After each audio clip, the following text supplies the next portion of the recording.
I want freedom. I want freedom for Arakan people. দক্ষিণ Asia কি জন্ম নিতে চলেছে নতুন একটি দেশ আরাকান, এবং যেটি ভারতের জন্য সুখকর নাও হতে পারে। রোহিঙ্গা শরণার্থীদের পুনর্বাসন। সুপ্রিয় দর্শক, হিস্ট্রি হান্টার চ্যানেলের প্রথম ভিডিও আপনাদের স্বাগত। আজকের আলোচ্য বিষয়বস্তু আরাকানের স্বাধীনতা ও তার সম্ভাব্য ফলাফল বাংলাদেশের উপরে কীরকম প্রভাব ফেলবে। বঙ্গোপসাগরের কোল ঘেঁষে অবস্থিত আরাকান রাজ্য, যা আমরা রাখাইন রাজ্য নামেও চিনি, ইতিহাস, কৌশল এবং মানবাধিকারের জন্য অত্যন্ত গুরুত্বপূর্ণ। এটি একসময় একটি স্বাধীন রাজ্য ছিল, কিন্তু আজ মিয়ানমারের সামরিক শাসনের অধীনে নিষ্পেষিত।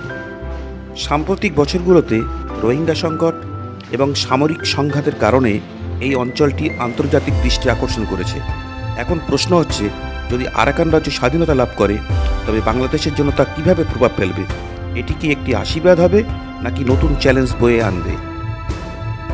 রাখাইন রাজ্যের প্রায় পুরোটাই এই মুহূর্তে আরাকান আর্মির দখলে।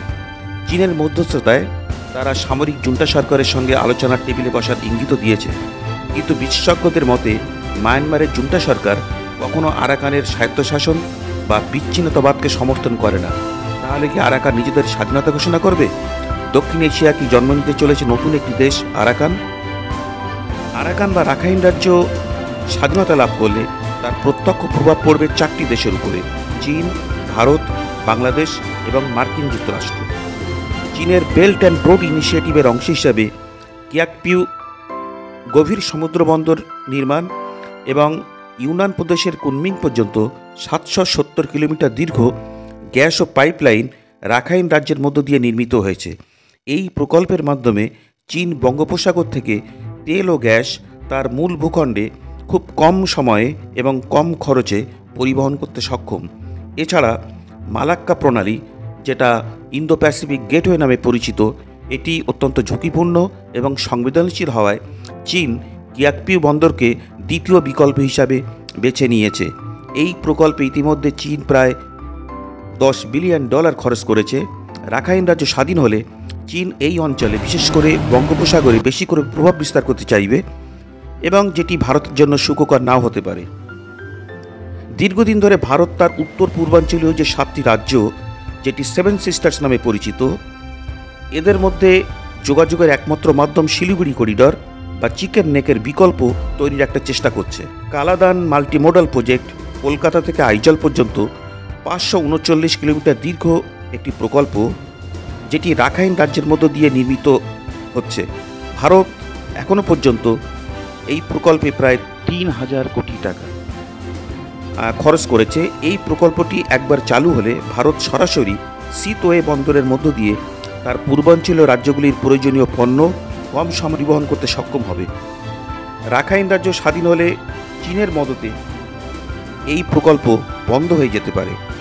এছাড়া 7 সিস্টার রাজ্যে বিভিন্ন বিচ্ছিন্নতাবাদী গোষ্ঠীর আন্দোলন ভারতের মাথা ব্যথার একটি অন্যতম কারণ।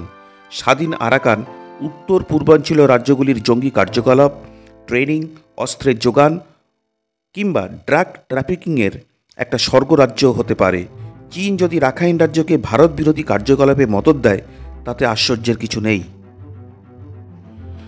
মার্কিন যুক্তরাষ্ট্র ও তার সহযোগী পশ্চিমা দেশগুলো মায়ানমারে রোহিঙ্গা মুসলিম সম্প্রদায়ের উপরে অত্যাচার, নিপীড়ন এবং মানবতা বিরোধী কার্যকলাপে বিরক্ত। রোহিঙ্গা শরণার্থীদের পুনর্বাসন এবং ত্রাণ বাবদ মার্কিন যুক্তরাষ্ট্র 2017 সাল থেকে $250 কোটি সাহায্য করেছে। দক্ষিণ পূর্ব এশিয়া এবং বিশেষ করে বঙ্গোপসাগর এলাকায় চীন ও ভারতের দাদাগিরি ও আগ্রাসী নীতির মোকাবিলায় আমেরিকা যুক্তরাষ্ট্র বাংলাদেশের সেন্ট মার্টিন দ্বীপে একটি সামরিক ঘাঁটি নির্মাণের পরিকল্পনা নিয়েছিল। এখন তাদের নজর রাখাইনের দিকে। এখন প্রশ্ন হচ্ছে, আরাকান স্বাধীন হলে কিভাবে বাংলাদেশের জন্য লাভজনক হবে? প্রথমত, আরাকান স্বাধীন হলে মায়ানমারের সঙ্গে নতুন দেশ আরাকানের ক্রস বর্ডার কনফ্লিক্ট লেগেই থাকবে। এমত অবস্থায় আরাকান দুটি ফ্রন্টে একসাথে সামরিক সংঘাতে যেতে চাইবে না। বাংলাদেশের সঙ্গে আরাকান কৌশলগত সমঝোতা গড়ে তুললে সেটি বাংলাদেশের জন্য একটা বিরাট অ্যাডভান্টেজ। দ্বিতীয়ত, যুদ্ধবিধ্বস্ত নতুন দেশ আরাকান দেশের পুনর্গঠন ও উন্নয়নে জোর দেবে এবং বাংলাদেশের সাহায্য সহযোগিতা তাদের জন্য খুব জরুরি। এমত অবস্থায় আরাকান ও বাংলাদেশের মধ্যে বাণিজ্যিক লেনদেন বৃদ্ধি পাবে এবং বাংলাদেশ আরাকানের প্রাকৃতিক গ্যাস, প্রাকৃতিক সম্পদ নিজেদের দেশে সহজে আমদানি করতে পারবে বলে বিশেষজ্ঞদের ধারণা।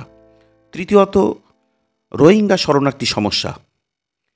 রোহিঙ্গা শরণার্থী সমস্যার একটা স্থায়ী শান্তিপূর্ণ সমাধান না হলে কোনো দেশই আরাকানের স্বাধীনতাকে মেনে নেবে না।